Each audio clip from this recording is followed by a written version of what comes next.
오태훈의 시사본부. 한 주간의 정치권 소식 정리해보고 다음 행보 예측해보는 정두원의 시사점 시간입니다. 정두원 전 의원 연결하겠습니다. 나와 계시죠?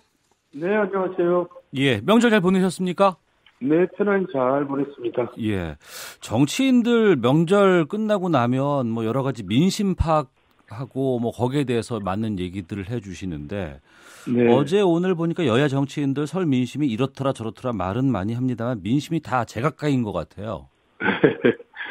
원래 그런 건가요? 결국은 예, 그렇겠죠. 자기가 보고 싶은 것만 보고 듣고 싶은 것만 듣는 경향이 있는데 네.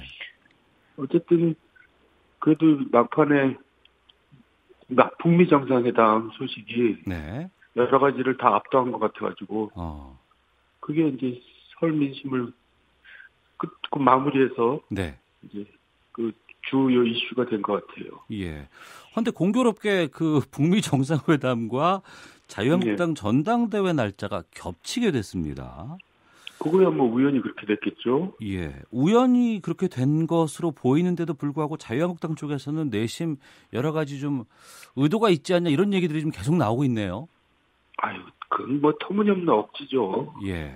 미국에서 그런 것까지 고려해가지고 날 지정하지는 않거든요. 제가 볼 때는. 예.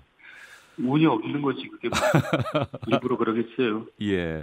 근데 날짜 겹치기 때문에 뭐 일부에서는 이걸 연기해야 되지 않겠느냐 뭐 이런 주장도 좀 나오고 있고 오늘 아마 그 결정을 하는 것 같아요. 전당대회 연기에 대해서는 어떻게 보세요? 그러니까 모처럼 자유한국당이 좀 관심을 끌고 있잖아요. 네. 흥행이 좀 되는 편인데 그걸 잘 살리지 못하면 또 기회가 없으니까 제가 볼 때는 장소 섭외가 문제지 뭐 연기를 하는 거는 당연한 것 같은데요. 장소 섭외라고 하면은 만여 명이 들어갈 만한 체육관 같은 것들 이런 게 좀 쉽지 않은가요? 그런 게 쉽지 않아서 날짜를 못 바뀔 수밖에 없는데. 예. 이건 바꿀 수 있다면 바꾸는 게 좋겠죠. 아, 바꾸는 게 좀 낫다고 보세요? 네. 이때 아니면 언제 또 흥행을 끌겠어요. 예. 근데 또 일부에서는 이번에 연기했다가 또 서울 답방 시기와 또 맞물리게 되면 어떻게 되느냐 이런 고민을 하시는 분들도 계세요. 그거야 운에 맡기는 거지 어떻게 일부러 그걸 하겠어요 누가. 하지만 겹치는 것보다는 연기하는 게 정도는 네. 낫다고 보시는 거고요. 네. 전당대회 앞두고 자유한국당 내에서 친박 마케팅 좀 부상하고 있는 것 같습니다. 그동안 그렇더라고요. 박 전 대통령 비판하던 홍 전 대표가 석방을 가장 먼저 언급하기도 했었고 또 황교안 전 총리는 박정희 전 대통령 생가 방문에도 나선다고 하는데 이렇게 박 전 대통령을 내세우는 이유가 있습니까? 그러니까 지금 전당대 룰이 당원들 7이면 여론조사가 3이잖아요. 예. 당원들이 거의 다 이제 TK 지역, 영남 지역에 집중돼 있고 또 당원들 성향이 아무래도 좀 강경 보수 쪽이란 말이에요. 그러니까 당내에서 이기려면 박근혜에 대해서 아무래도 호의적으로 얘기하는 수밖에 없죠. 그게 이제 이 전당대회 한계거든요. 그러니까 좀 여론조사 비율이 좀 높았으면은 그런 현상이 그렇게 또 덜 벌어졌을 텐데 여론조사 비율이 작고 당 조직 비율이 크기 때문에 그런 현상이 나오는 것 같아요. 네. 그런데 또 오세훈 전 서울시장은 반대로 정치인 박근혜를 넘어서야 한다 이런 카드를 꺼내 들었는데 이 전략은 어떻게 보세요? 그러니까 이제 차별화할 수밖에 없죠. 예. 어차피 지금 황교안 총리가 앞서고 있는데 같이 경쟁해가지고는 답이 안 나오고 또 경선 후로도 생각해야 되거든요. 예. 경선 지나서 총선 때 박근혜 마케팅 해가지고는 총선이 곤란하거든요. 자유한국당이. 그리고 또 다음 대권까지 내려다 보려면 이 박근혜 이제 그림자에서 벗어나야 되는데 오세훈 시장은 이제 그런 것까지 생각해서 차별화 전략으로 나가는 거죠. 네. 이런 가운데 어제 이제 이 보도가 상당히 많은 관심을 좀 집중시켰는데요. 박 전 대통령의 복심 유영하 변호사가 황교안 전 총리를 정면으로 비판하고 나섰습니다. 면회도 거절했고 실망감을 느끼고 있다 이렇게 토로를 한 것인데 이 인터뷰가 이 시점에 왜 나왔다고 보세요?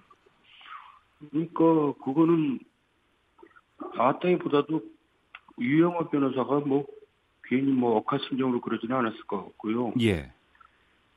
어쨌든 박근혜 전 대통령의 심기를 그대로 이제 전달을 하는데 하여간 황교안이 탐탁치 않다고 보는 거죠. 박근혜 네. 전 대통령 입장에서는. 그러니까 전환대응하면서 뭐 지나간 얘기지만 작은 얘기 같지만 대통령 시계까지 만들고 그랬거든요. 예, 그랬습니다. 명패도 그때 바꾸고. 예. 굉장히 언짢았겠죠. 그 잠시 대통령 하는데 무슨 시계까지 만들고 그래요.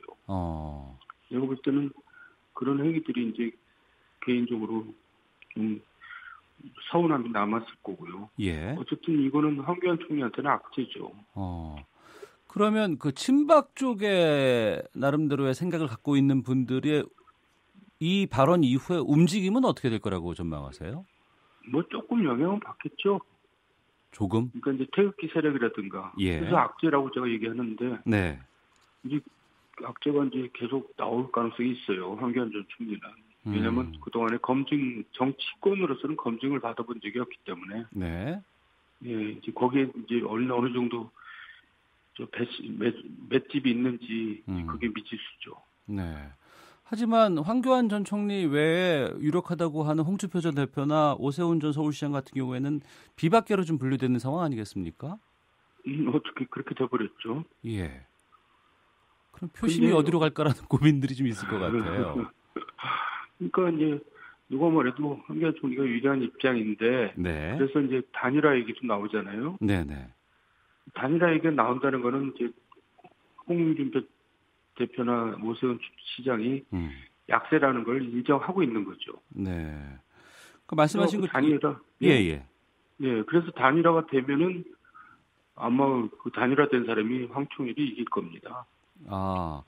그 부분인데요. 오세훈 전 시장은 홍 전 대표와의 단일화에 대해서 생각한 바가 없다 이렇게 못을 받고 하지만 홍 전 대표 쪽에서는 황교안 전 총리에 대응하려면 둘 중 한 명만 나가야 한다 이렇게 이야기를 했거든요. 그러니까요. 예. 제가 만약에 오세훈 시장한테 조언을 한다면 단일화 한번 해보자고 조언할 것 같은데요. 예, 왜냐면 그 양반이 승부사 기질이 있는데, 네.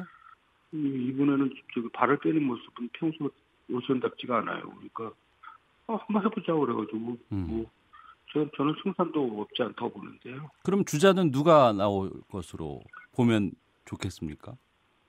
그러니까 주자는 결국 그 단일화를 한다면 단일화 승자 대 황교안 구도로 가가지고 결국 단일화한 사람이 이기는 거죠. 예. 그럼 홍준표 전 대표와 오세훈 전 서울시장 중에서는 누가 단일화해서 주자로 나가는 것이 좀 유리하다고 보세요? 그거는 잘 미지수예요. 잘 몰라요. 그러니까 그건 누가 나가든 이기는 거죠. 누가 되든 글로 가면 이긴다. 네. 알겠습니다. 끝으로 그 자유한국당 중심으로 한 보수계 재편의 마지막 퍼즐에 또 유승민 의원이 있습니다. 네. 유승민 의원 앞으로 행보는 어떻게 보세요? 유승민 의원 행보는 지금 입지가 좁죠. 네. 그 내년 총선에서 일단 살아남는 게 급급한데, 저는 일관되게 그냥 결국 총선 전에 자유한국당은 들어올 거다. 저는 그렇게 내다봅니다. 총선 전에요? 네, 그러니까 총선 전에는 어떤 시기는 정확하게 모르겠지만은, 결국 다시 들어오게 되겠죠. 알겠습니다. 여기까지 좀 듣도록 하겠습니다. 네. 말씀 고맙습니다. 수고하셨습니다. 네. 한 주간의 정치권 정리해보는 시간 정두원의 시사점 함께 했습니다. 정두원 전 의원이었고요.